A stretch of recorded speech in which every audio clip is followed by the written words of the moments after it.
our collaboration with Dr. Howe, and she will be here at the end of this to answer any of your questions. So the objectives of today's presentation are to describe how to navigate team members through effective negotiations and discussions, particularly of team members' roles, apply open and frank discussion strategies amongst members that serve to build commitment and confidence, and recommend opportunities for leadership among team members.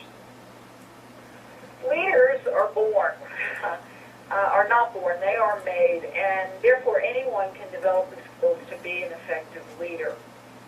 It's not something that you necessarily come by naturally, but something that is certainly people are capable of learning. Leaders help teams to meet their potential and accomplish their objectives, and the other part of this particular webinar series is going to be on managing team dynamics. So I'm going to talk briefly about some of the issues of teams, and in the next webinar, which will be on May 4th, Dr. Howe will elaborate on that. A team is much more than just a group of people. We have, over the years, gone through discussions of multidisciplinary teams, interdisciplinary teams, transdisciplinary teams, and I'm sure before too long someone will come up with another term for this. But there is a major difference between multidisciplinary teams and interdisciplinary teams. So it's not just a group of people. It's a group of people who are interdependent with each other and are committed to a common goal. And perhaps one of the really important things that I want to say this afternoon is that the role of leader can shift among all of the members of the team depending on the setting, the situation, and the problem to be solved. Teams tend to maximize human resources and have a synergy that creates an environment that allows all the members of the team to do some risk-taking. In a sense, it's a good cover for risk-taking behavior that may be experimental, that may be something that somebody wants to see if it makes things better. There are a lot of things that may be going on that different members of the team can take leadership roles in. Leaders do tend to set the direction of their organization and sell their vision to team members, but part of selling a vision is also being open to suggestions from others on different ways that one may approach this. Vision has to do with what the ultimate goal is, what the program, organization, project, clinic, class, whatever may look like at a selected time in the future. So vision is really working towards an ultimate goal that has some kind of a defined outcome. Leadership requires being willing to assume certain responsibilities and be the cover for risk-taking and be the one to take the group's concerns to a colleague. Being a leader is actually more than just fun and games. It is not. It's not a passive role that people take under any circumstance. One aspect of leadership encompasses using negotiating skills to work through turf issues. This requires mediator skills and the ability to remain neutral and to listen to both sides.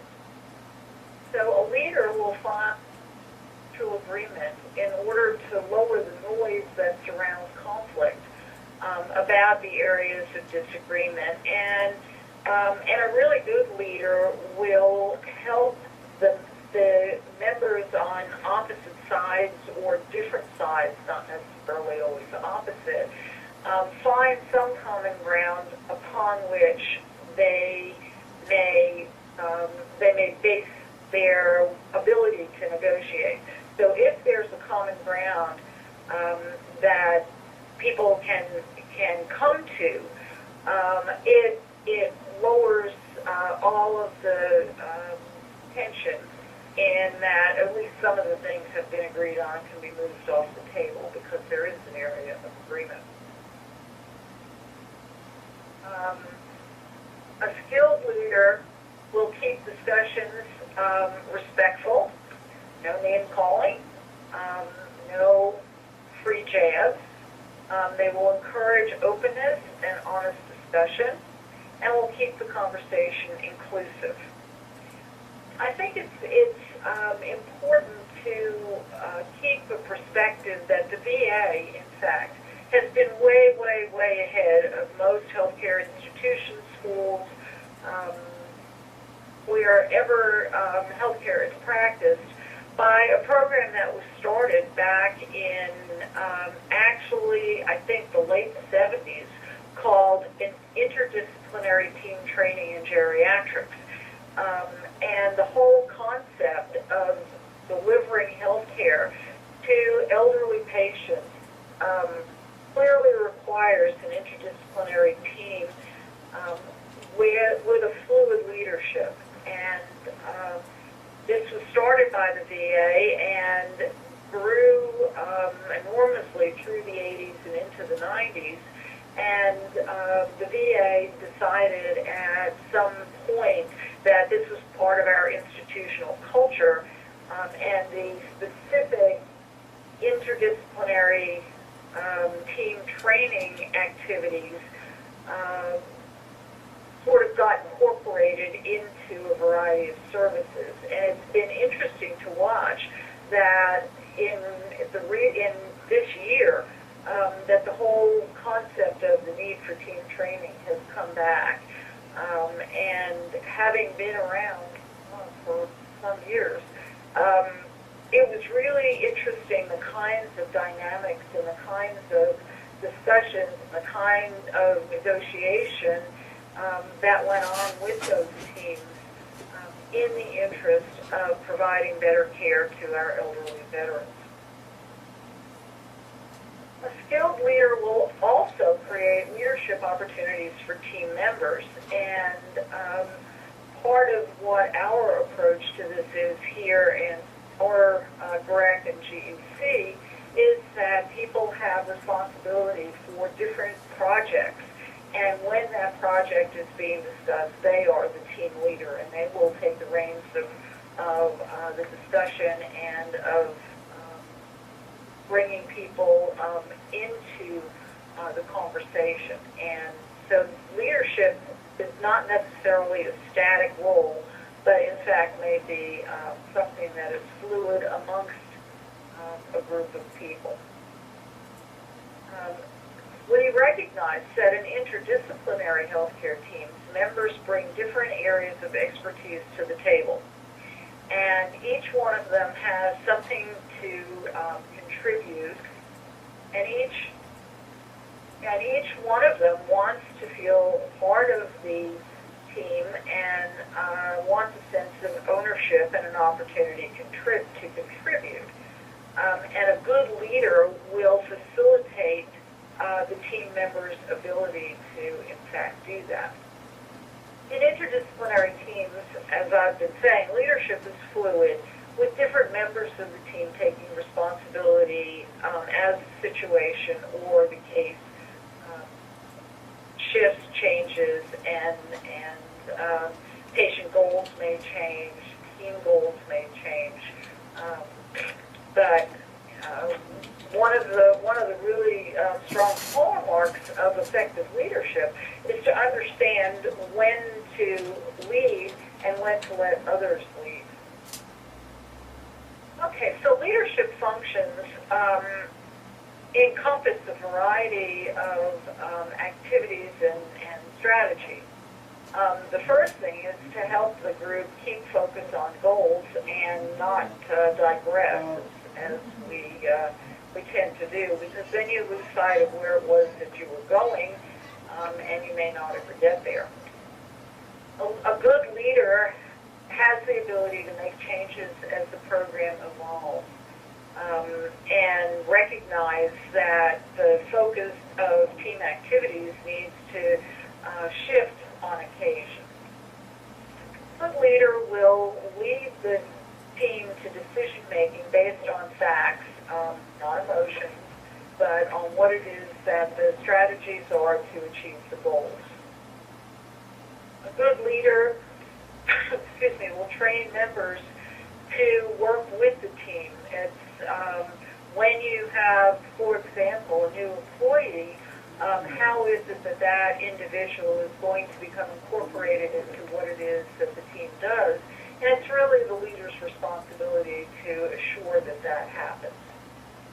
A leader will be the one to evaluate progress and to follow the accomplishments of the team and periodically remind them of what a good job they're doing. In that, leaders can coach team members and maybe the counselor, and they help people develop their own leadership skills by giving them clues and strategies as to how to do that. A leader will use collaborative methods to involve everyone. I think we've all experienced that happening where there's, in any group, there's usually one or two people who need to be actively brought into the discussion and will sit quietly until they are invited to join. And part of that responsibility is the leaders to not only recognize it, but to facilitate it. The leader will be the one to manage the conflict, and I referred to mediation and negotiating skills earlier.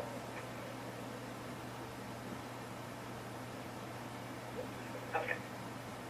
A leader works on building communication pathways, and I am going to talk about communication in a little bit later in this presentation, because I think that's one of the hallmarks of being a team leader.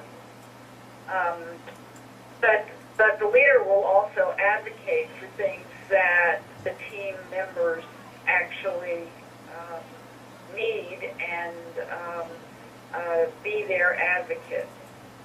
A good leader will also share information with the members of his or her team.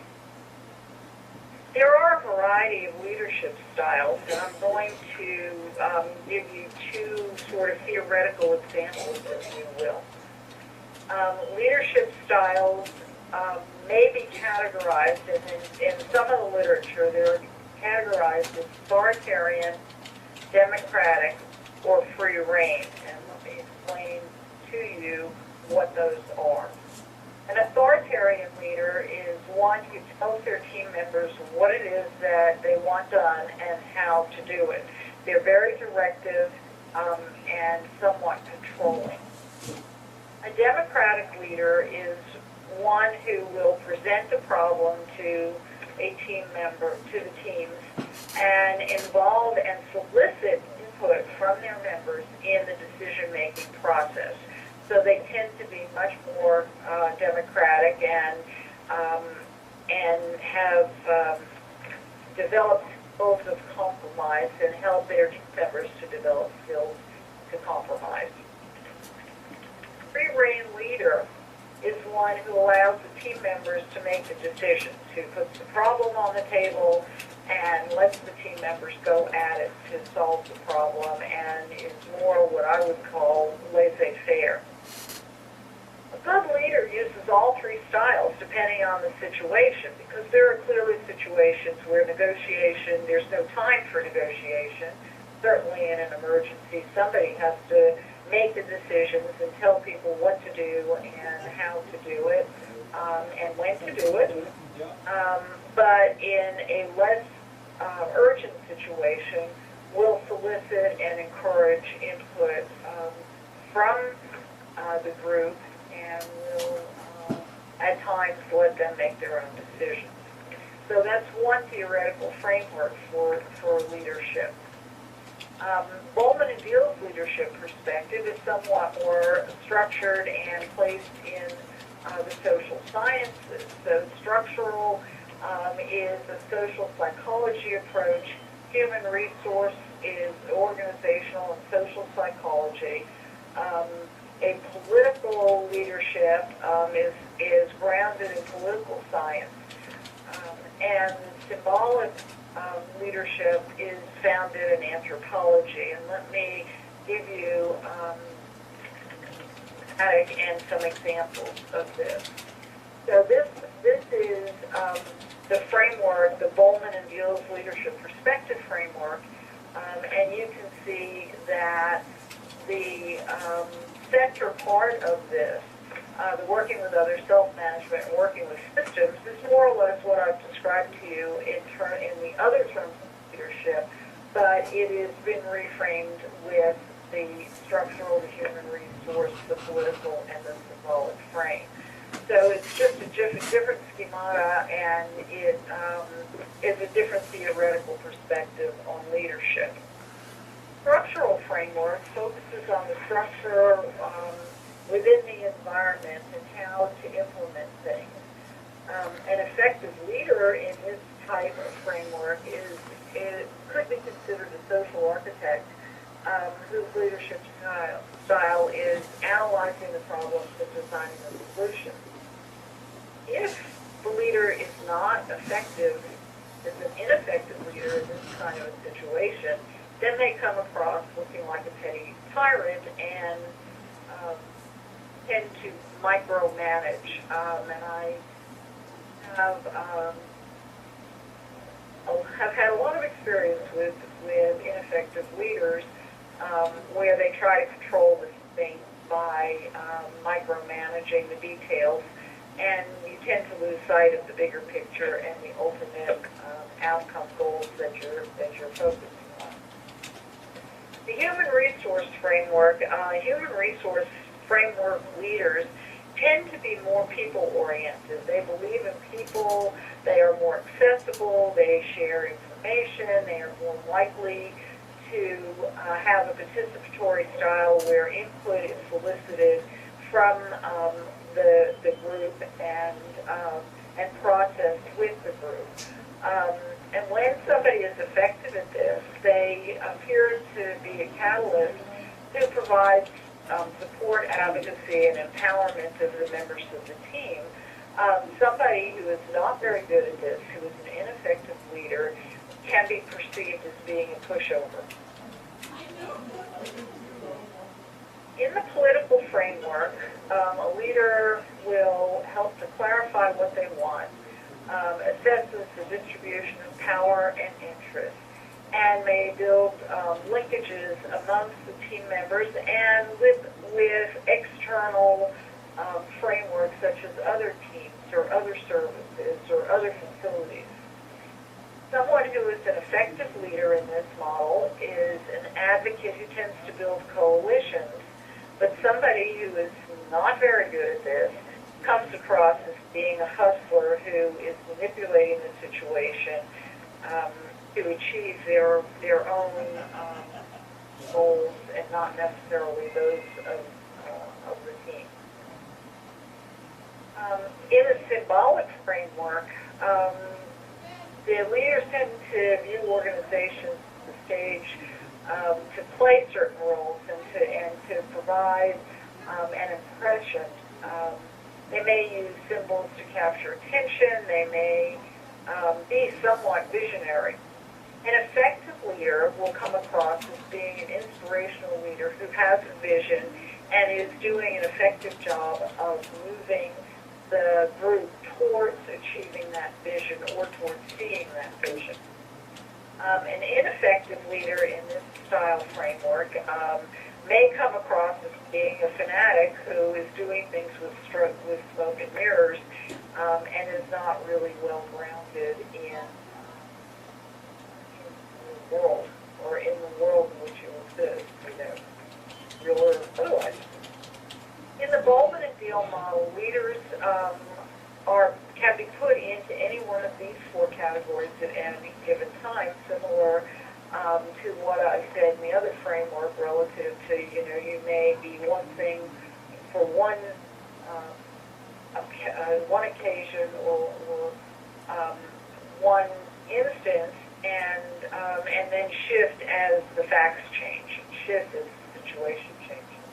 So an effective leader should not really rely just on one approach. And as I just said, depending on the situation, one approach may in fact be more suitable than another. Once again, depending on the environment and the situation. For example, during organizational change, we may need structural leaders who are visionary, who may be visionary for a more suitable period of time. Factors that influence leadership style at any one point have to do with how much time it takes and how much time we have to invest in it. Building the nature of relationships, and relationships should be built on respect and trust, and respect and trust goes both ways. It may go more than both ways. It may go in a whole variety of directions, but a good, solid relationship and a series of relationships are built on respect and trust. Sometimes, and I sort of alluded to this earlier, the leadership style should go to the one, or the leadership should go to the member of the team who has the necessary information. It is really making people feel more, I guess, a greater sense of ownership and a sense of contribution if they can take the lead when their area of expertise is being addressed, and they're the people who should lead the team in terms of that particular issue. Of course, one of the things that's really highly dependent here is the skill of the team members and being able to relinquish leadership roles and accept leadership roles as the situation demands it. And at the same time trying to avoid internal conflicts. Personalities sometimes insinuate their ways into the way the teams relate to each other, and a skilled leader should be able to head that off before it becomes something that in fact takes the group off of the track on which they are headed. Internal conflicts are just what I just described to you, are often just personality. Not everybody likes everybody else in the real world, which is sort of unfortunate, but it does happen. The stress level that's going on within the environment, right now there's a lot of stress free-floating in the air, and people handle stress in different ways, and a good leader will recognize that and try to mitigate their reactions to stressful situations. I mean, here we are facing a government shutdown, and a lot of people are having a lot of stress over that, depending on where they work and what their roles are. Another factor that will influence leadership style will be the type of task that is being dealt with, and whether or not it's something that's highly structured, that can only be achieved by doing step 1, step 2, step 3, as opposed to an unstructured task where it doesn't matter whether or not you go in a linear line from the beginning to the end, as long as you get to where it is that you're going. Sometimes that's really hard for some people. Some function a lot better in a structured environment. Others become very creative and may come up with really creative problem-solving ideas in an unstructured environment, doing an unstructured task. The task may be complicated. It may require multiple layers of input of information, particularly in our elderly patients and in providing patient care to them, because they don't just have one problem, they have multiple problems. that require input from multiple healthcare professionals who are sharing information with each other so that they are able to come to a positive outcome or a good conclusion. A simple task may be handled by one person, and there may not really be a need for a leader or for group input. But everything I think that we encounter in our practice from one day to the next has a component of these different types of tasks, and some are bigger than others depending on the situation. And a good leader will recognize that and will be able to really lead people where it is that they need to go and set priorities and work on finding some solutions as a collective group. And of course, there's always the laws or established procedures. In healthcare, we have a lot of evidence-based guidelines on how to do things, and life really is simpler when you follow the guidelines, and you may achieve the outcome, a positive outcome, with much more ease. But, part of the way those evidence-based guidelines came to be is often through trial and error and comparison and seeing what works better and what it is that will lead to a successful conclusion with a minimum amount of stress. Excuse me. Positive leadership uses rewards to motivate. And those rewards may be a variety of things. It may range from, ordering pizza in for lunch to supporting people to go to meetings, to participating in some kind of fun event, or, who knows, taking time off. But we can motivate people using positive rewards, kind words, and giving credit where credit is due, and that sometimes gets lost in our day-to-day practice. Negative leaders come across as domineering and superior and tend to use penalties to get things done. I have a vision of somebody standing over you with a ruler slapping their hands. That's not really going to motivate a whole lot of people to do anything. Leaders who use a positive style are considered, quote-unquote, real leaders. They are much more popular, and people are much more willing to follow them because they recognize that there's a lot of beneficence in what it is that they're doing. Leadership behaviors may also be categorized as considerate or structured or in a variety of other ways. So let me just define this. Considerate leaders are concerned about the needs of their teams. They tend to be more sensitive to shifts in allegiances and in a comfort level that team members have to have for the leader to bring them along. They tend to build teamwork, help with problems by support, be it as a group or on a one-on-one basis. Structured leaders tend to be more task-oriented and lead or perceive that they lead by keeping people safe. And there are a variety of ways that leadership per se can either both reward and or sort of punish people. It can be positive or it can be negative. And clearly an effective leader is one who's going to be positive a whole lot more of the time than somebody who's going to be negative. Part of leadership is goal setting, and the goals that are set by the leader of any group should be realistic and attainable.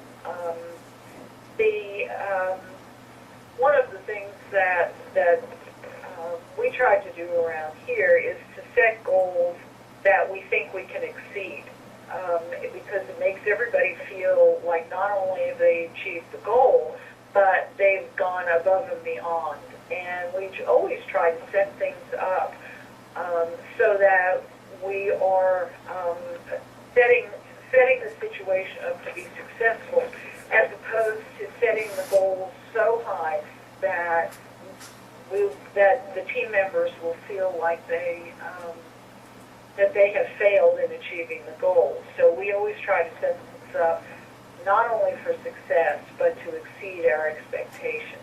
And the end result of that is that everybody comes out of it feeling really, really good about what it is that they've done and willing to tackle more. The goals should focus on improving the organization. How can we do things better?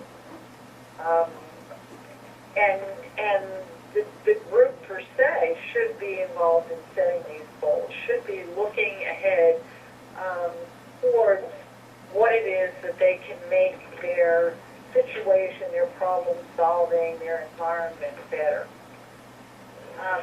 And when the goals are set, then strategies should be developed to achieve each individual goal.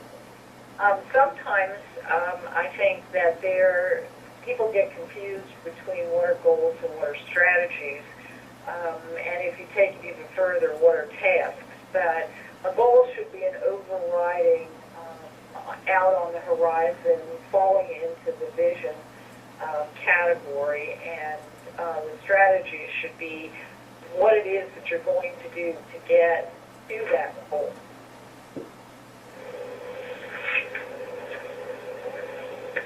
A large component in effective negotiation, as in setting goals, is communication. And I promised earlier that I was going to talk a little bit about communication, because good leaders and effective leaders have a lot of communication skills.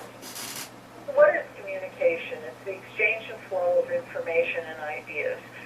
It's how it is that we share information.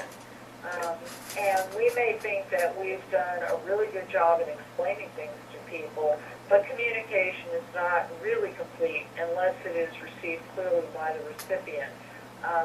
So we need to make sure that the language that we use, I have a new employee, and we sat Monday, and the poor young man was just overwhelmed because this was his first day in the VA, and we talked in our own vernacular. We have our own language. Everything's referred to by codes, by letters, by acronyms.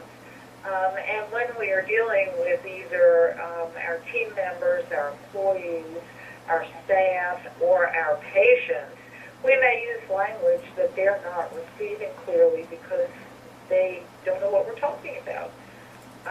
And leaders and providers really need to be very sensitive to communication issues that exist in the environment in which we work. There are a lot of barriers to communication, culture and background and bias, and every single one of us has some cultural framework in which we were raised, some background in which we were trained, and a bias in some direction or another. It's not necessarily a prejudice, but it's a bias as to how it is that things should be done, what it is that's taught, how it is that our profession interfaces with other professions, and we all bring that. That's the baggage that we bring with us to any communication episode. There is often a lot of background noise, and we try and get people to put their phones on mute, but sometimes it just sort of moves through. And I'm just using that as sort of a visual example, if you will. But there's a lot of background noise of what it is that's going on around us that sometimes interferes with the message that we're trying to communicate to our group. There's the perception of message delivery, the tone of voice, the way that people say things, the semantics of what it is that we're saying, such as I had on Monday with my employee who didn't have a clue what any of us were talking about. and you have to remember to stop and explain what it is that you're talking about. The environment, and one of the things that we have in our VA hospital are signs in all the elevators that remind you not to talk about patients in public settings. Our environment is particularly sensitive to personal information, and particularly those of our patients. And sometimes it just gets away from us. And we have to be very sensitive to that, and we have to teach our staff and lead people to a better way of communicating.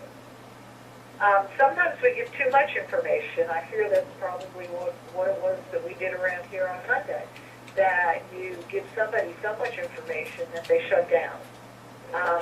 It's a very important issue when you're trying to teach patients something, because they don't know what we're talking about to begin with, and too much information sometimes shuts the system down, and it happens in groups as well. We don't need to talk about what was on the news last night when we're talking about a patient care episode or a team negotiation that is going on. And I've mentioned stress before, so we know that stress is an issue that we have to be sensitive to and recognize. And a really good leader will be sensitive to the atmosphere and the environment.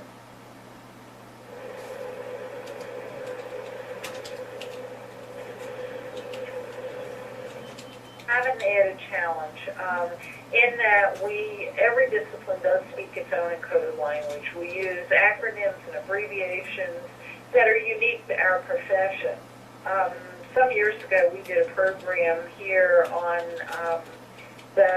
looking at health professional groups as different tribes and trying to get them to communicate with each other, because we all speak different languages, or certainly dialects of a language that we sometimes forget. We use a lot of abbreviations for things, and other members of the team may not, in fact, understand what we're talking about.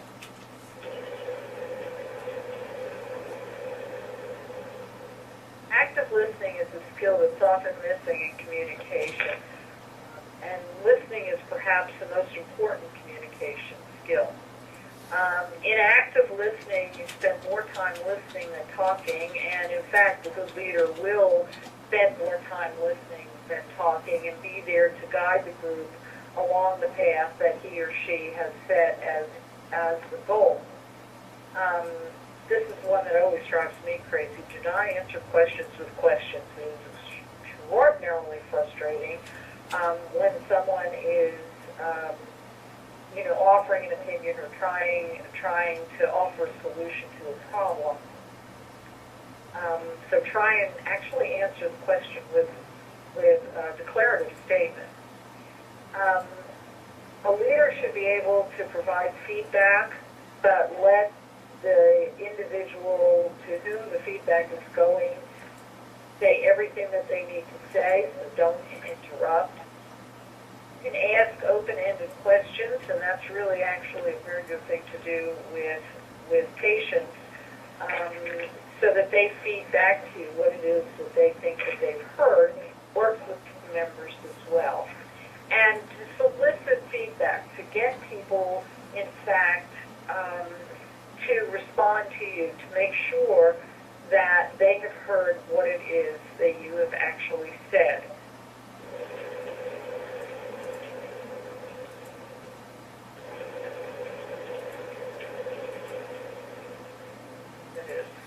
Okay, you can use nonverbal communication, and I think that nonverbal communication in any kind of setting is much more powerful than I think that we actually think that it is. Making eye contact when you're talking to your team. Facial expression should be warm and inviting, and scowls should not be allowed. Using gestures, engaging with whoever the speaker is at any particular time by leaning towards them or putting all of your attention on that individual, while at the same time staying within the bounds of respectable space. So I've given you a lot. One of the pieces that Dr. Howe gave me was some thoughts on leadership, which I share with you, that a real leader has no need to lead. He or she is contented to point the way, which I think is actually very profound. The task of the leader is to get people from where they are to where they have not been, and in some instances can't even imagine that they would ever be going. And never tell people how to do things. Tell them what to do, and they will surprise you with their ingenuity and their problem solving.